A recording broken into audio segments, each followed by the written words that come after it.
During the following demonstration scenarios, we are going to focus on the accounting and analytic functionality built into SAP Business One 9.1. We will demonstrate these accounting scenarios using the SAP Business One United States and Puerto Rican localizations and our demo database company, OEC Computers. Like most small businesses, OEC's landscape is constantly evolving as their products and markets change. To keep up with those changes, Dan Jenkins, the OEC controller, and his new accounting lead, Sue Topper, will show us how they configure and adapt SAP Business One accounting components to get their management team the information they need to run the business. The following demonstration scenarios will touch upon the following accounting functionality: chart of accounts, GL determinations, journal entries, journal vouchers, and journal entry templates, project accounting, transactional and financial statement reporting, and HANA financial analytics, dashboards, and KPIs. Accounting Scenario 1. With the growth of SAP HANA, OSC is starting to see a huge demand for certified SAP Linux servers from their clients. In the last several months, the sales of these servers are becoming a significant portion of the overall OEC business. To capture the detailed profitability of this growing product line, the executive management team has asked Dan to create a new product group and the necessary accounting processes to record this growing segment of their server business line. To capture these financial details, Dan has chosen to extend their existing GL chart of accounts and define a new item group to facilitate automatic GL postings. Specifically, we will see the following SAP Business One powered by SAP HANA accounting and financial focus capabilities in this first demonstration scenario: customized financial workbench, pervasive analytic KPIs and dashboards, chart of accounts, item group accounting, and enterprise search. Our scenario begins at Dan's SAP Business One's desktop, where he is reviewing the setup and controls of his new approach. Sue asked Dan about his Business One desktop. She says that at her old company, she remembers SAP Business One having a traditional menu structure, and his desktop looks nothing like the SAP Business One she remembers. He points out that this is the new Fiori interface. It is a new tool in SAP Business 9.1 for HANA, and he has chosen to place the financial process workbench on his desktop because these tasks represent the financial transactions and reports he uses the most often. This workbench gives him quick access to the most common Business One functions. Using the financial process workbench, Dan selects chart of accounts. This opens the chart of account master records window. Since Sue is new to OEC and was not around during the initial implementation, Dan fills Sue in on their configuration of the flexible chart of accounts that they have configured in SAP Business One. He points out that OEC has defined the GL chart of accounts in 4 segments. They chose 4 segments representing the account, the division, the region, and the department. Dan also reminds Sue that each segment is user definable and supports both numeric and alphanumeric structures. He selects the Cash at Bank checking account to remind her of some of the other options they have on each account record setting. They can define one or multiple currencies for an account. Accounts can be marked as confidential. This prevents unauthorized users from using them or viewing this account transaction or balance at any point. Anyway, enough about the flexible and boring details of the chart of account. What he wants to show Sue now is how he's defined the new GL accounts that he set up for the HANA server product line. He selects the revenue drawer, and then the new sales revenue HANA server account.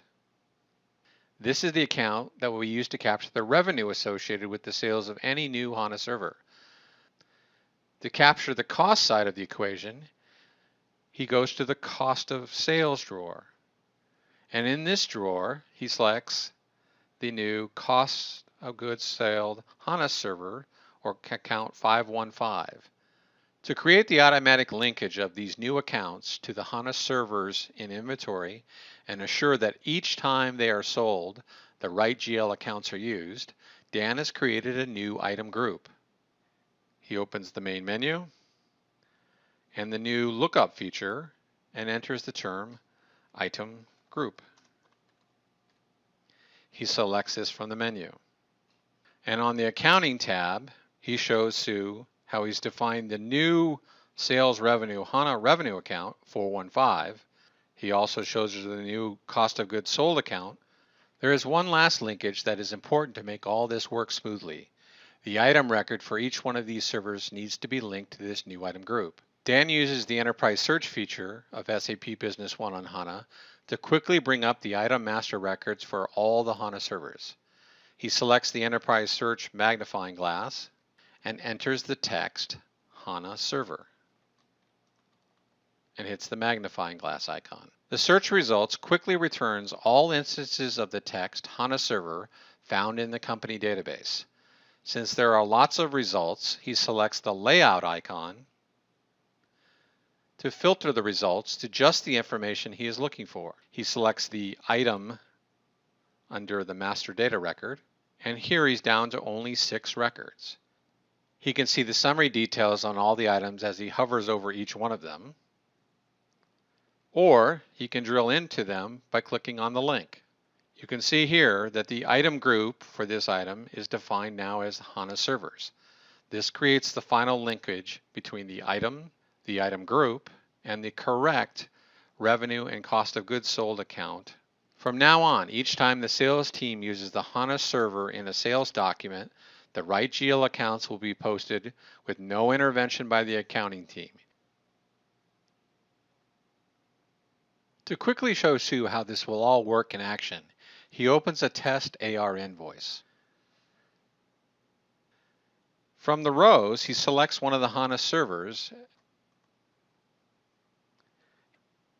As the row fills in, he shows Sue how the new revenue and cost of goods sold accounts automatically populate into the row detail. Here's the 415 revenue account and the 515 cost of goods sold account. Dan doesn't want to save this invoice, so he cancels it. Before Sue goes, Dan wants to show Sue all of the new pervasive analytic features. Dan gives Sue a quick review of the KPIs, or key performance indicators, he has created and included on his desktop. KPIs, or key performance indicators, are singular currency amounts, percentages, or counts of transactions that are taking place in the OEC SAP Business One database. They can display GL balances, summary document amounts, and quantities of any transaction in SAP Business One. Dan's initial 2 KPIs are receivables overdue and monthly net sales revenue. Even though these 2 KPIs seem relatively simple, they're very powerful. This one gives Dan the total receivables overdue at any one point in time. And the second one, monthly net sales revenue, gives a point-in-time view of monthly net sales. Dan has also started using the pervasive dashboard design tool. Like KPIs, Dan can define his own dashboards using a simple drag-and-drop interface. In his first attempt, he created the following pervasive dashboard: aging of receivables overdue. This dashboard that Dan has created shows the aging of overdue receivables in 10-day increments. If he hovers over each bar, in this case 10 days, he can see that $525,000 is overdue 20 days, 30 days, and so forth. Accounting Scenario 2, Journal Vouchers and Journal Entries. To give a complete profitability picture of this new HANA Server product line for the entire year, Dan has asked Sue to reclassify the revenue and cost of goods sold amounts that have already been posted from the previous GL accounts to the new GL accounts. Sue will need to determine the total revenue and cost of goods sold amounts already booked from January to July and create journal entries to rebook only the amounts attributed to these HANA servers. Since Sue is very experienced with SAP Business One, she is going to create one journal voucher that will contain all the individual journal entries she will post. In the following scenario, Sue will use the following features of SAP Business One accounting module: the sales analysis report to get annual revenue and profitability information for each HANA server, the Excel export feature to calculate the cost of goods sold amount by item, journal vouchers to move the balances to the new accounts as of 7/31, journal templates to facilitate the fast and error-free posting of those journal entries, and posting periods or fiscal calendar. Like before, our scenario begins at Sue's SAP Business One desktop. Because of Sue's prior experience with SAP Business One, Sue knows that she can use the sales analysis report by items to get the revenue and gross profit amounts for each of these HANA servers during any period of time. With this information, she can build the summary journal entries that Dan has asked her to post as of 7/31. Sue selects the sales analysis report from the SAP Business One Sales AR menu.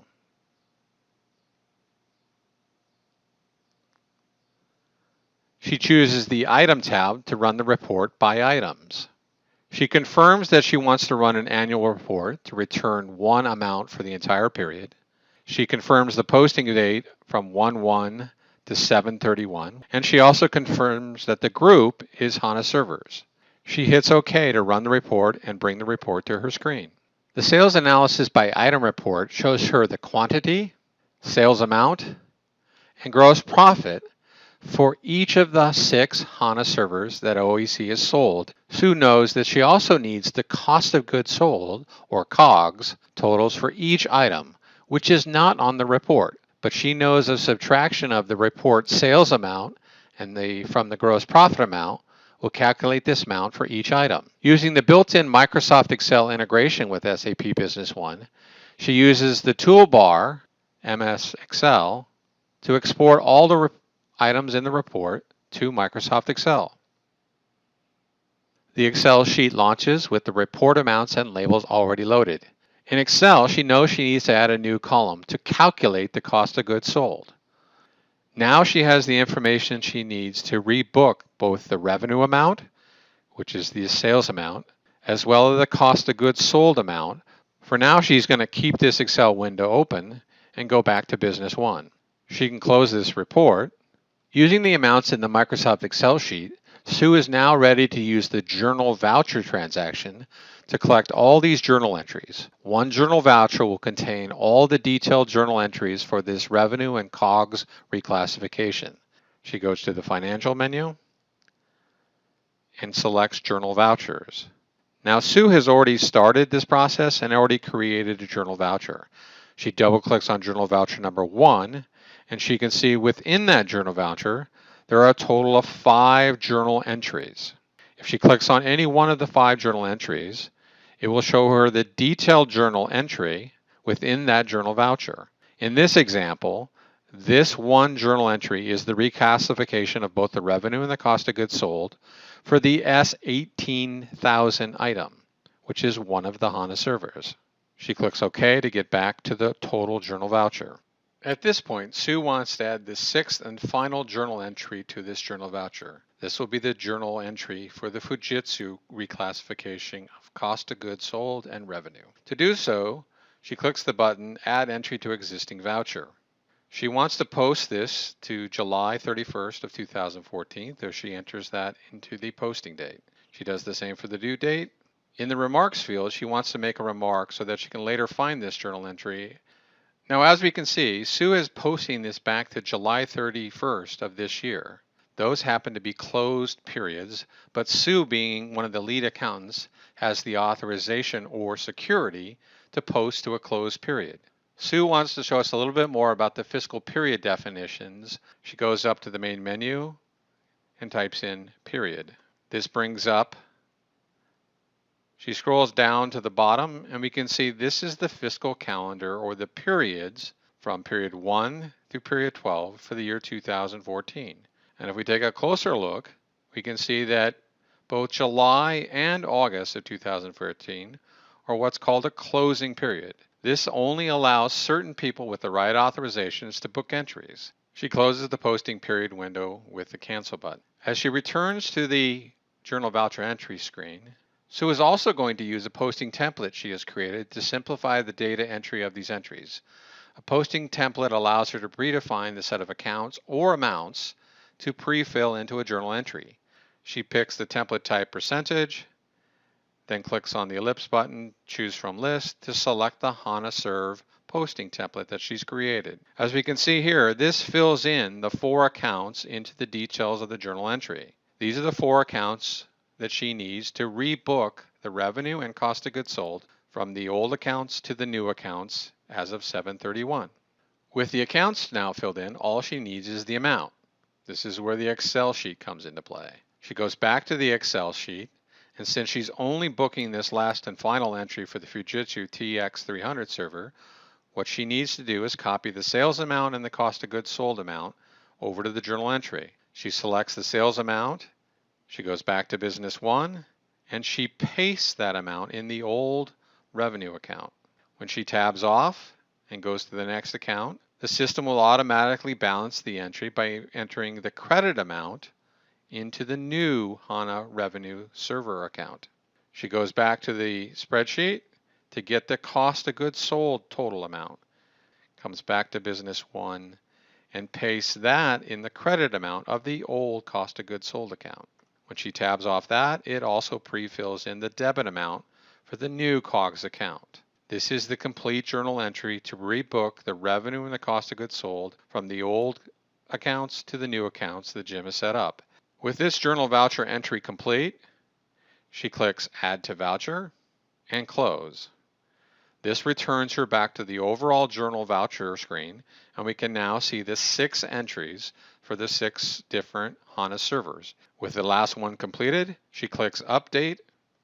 Now remember, this journal voucher has been saved to the system, but the entries in the voucher have not been posted to the general ledger. This gives Sue the ability to send this journal voucher for Dan for approval, as well as include the values of this journal entry into reports to see their impact. Sue wants to review the impact of these journal entries in the journal voucher before she gets the OK from Dan, and before she posts them to the general ledger. To see their impact, there's a delivered report that she can run called the General Ledger Report. This report allows her to include both posted entries and unposted journal vouchers in the results of the report.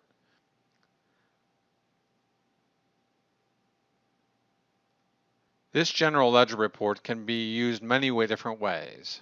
It allows her to select multiple accounts or different levels of accounts, as well as different posting dates, due dates, as well as many other options. Since there's so many options, Sue is going to use a new feature in version 9.1 that allows her to save the report selection criteria.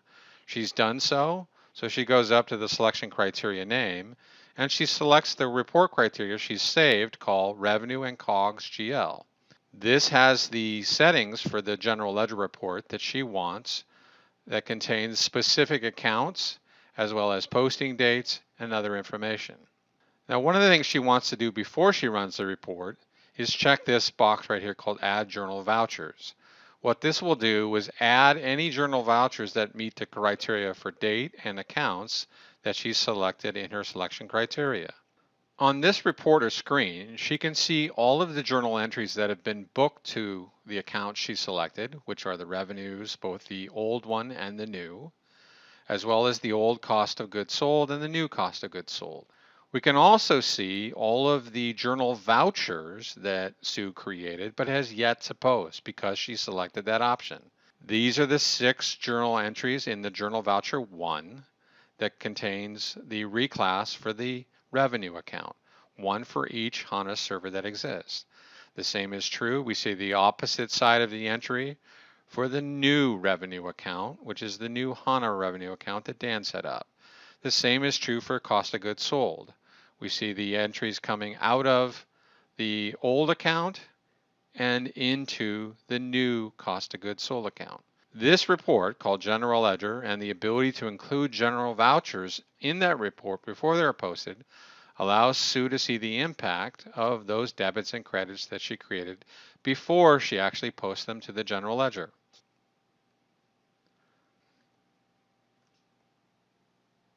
Accounting Scenario 3, Project Accounting. Dan was asked by the sales manager, Kevin Lawless, if there's any way he could do some financial analysis for a project that he is working on for the CEO. They would like to test a new market in Mexico just for a few months. They would like to track all revenue and expenses for this project for just 1 month as a trial. Dan suggests that they use the SAP Business One project feature. He has set up a new project called Mexico, and he wants to sit down with Kevin and the CEO to walk through his proposal for how this project will capture the detail they need. In a meeting, Dan is ready to show Kevin the following SAP Business One functionality: project setup, project controls, recording AR and AP transactions against the project P&L reporting, user interface customization. Like before, our scenario begins at Dan's SAP Business One for HANA desktop. As we said, Dan has decided to use the project capabilities of SAP Business One to track the Mexico sales initiative. This option will be simpler and still give them the reporting they need. Dan would like to show Kevin the project setup. Here you can see the setup projects menu. From this screen, he shows Kevin the way they've set up this Mexico project. It's very simple. It's got a code, Mexico, with a short description, as well as a start and end date. Dan would also like to show Kevin how they're going to make the project mandatory on any subledger document, either an AR or an AP document, so that when those documents are entered, they will not be able to add the document until they specify the correct project. To do this, Dan has had to use the general settings cost accounting system options, as well as the project options on key GL accounts. To show Kevin how this is done, goes to Administration, System Initialization, General Settings, and then goes to the Cost Accounting tab. In this scenario, Dan has made the project code mandatory, and all postings will be blocked if a project code is not specified. For the requirement on the GL account level, Dan has set up a control on the general ledger accounts. In the chart of accounts, for example, on accounts receivable, he has set the option set to project. He's checked this box, but has not supplied a project. This will require, anytime this account is used, a project is specified. Dan wants to show Kevin a sales and a purchasing example. He will show Kevin how the project is assigned to each row for the right tracking later on in the financial reporting. It will also show him what happens when they don't specify a project on the document row. He starts by showing them an AR invoice to one of their customers, Delbert.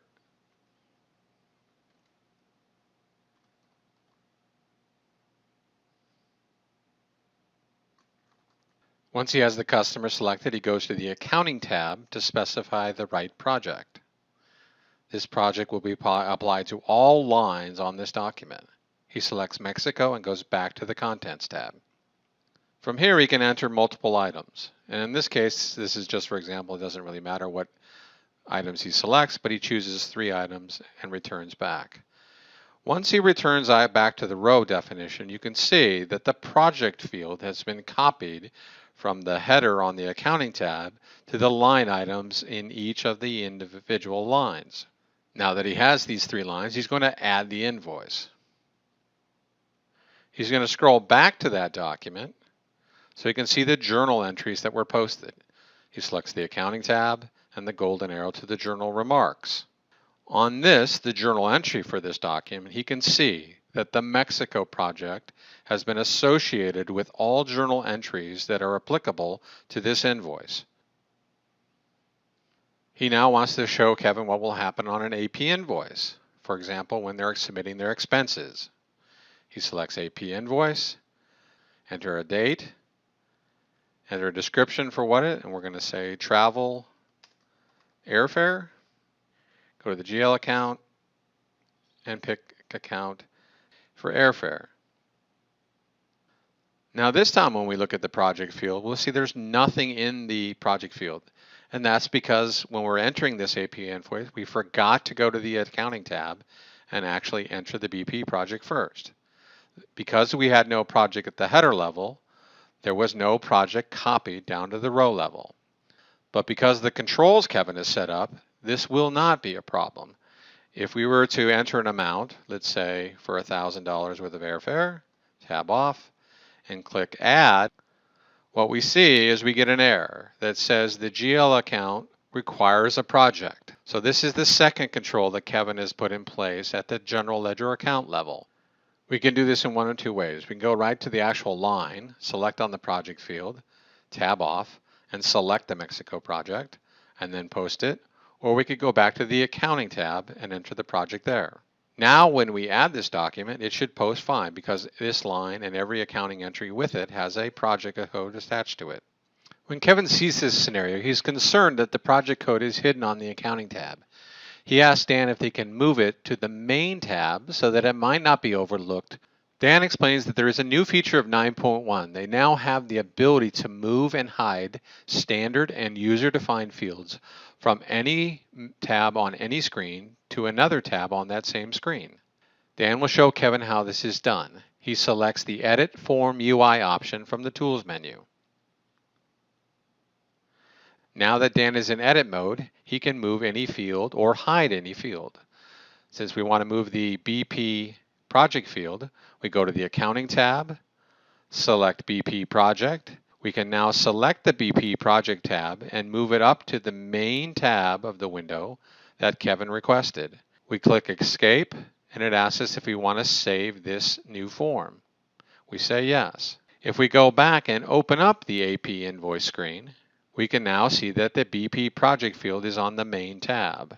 This way, when they enter a vendor, like we did before, Kevin Lawless, we can go right to this field, select the project code, in this case Mexico, enter a date, and now go down to our description, select account, airfare as an example, and we can see that the project code is automatically filled in on the line. Kevin is very happy with this capability. One last thing before Kevin has to leave. Dan wants to show him one of the many financial reports they can run by project. Using the standard profit and loss report with the project selection criteria, they can get a project-specific P&L. Dan closes the AP invoice, and from the Financial Projects Workbench, Dan can run this report from the Financial Reports link. This brings up the profit and loss statement selection criteria. Now this is the standard P&L report, but it has many options.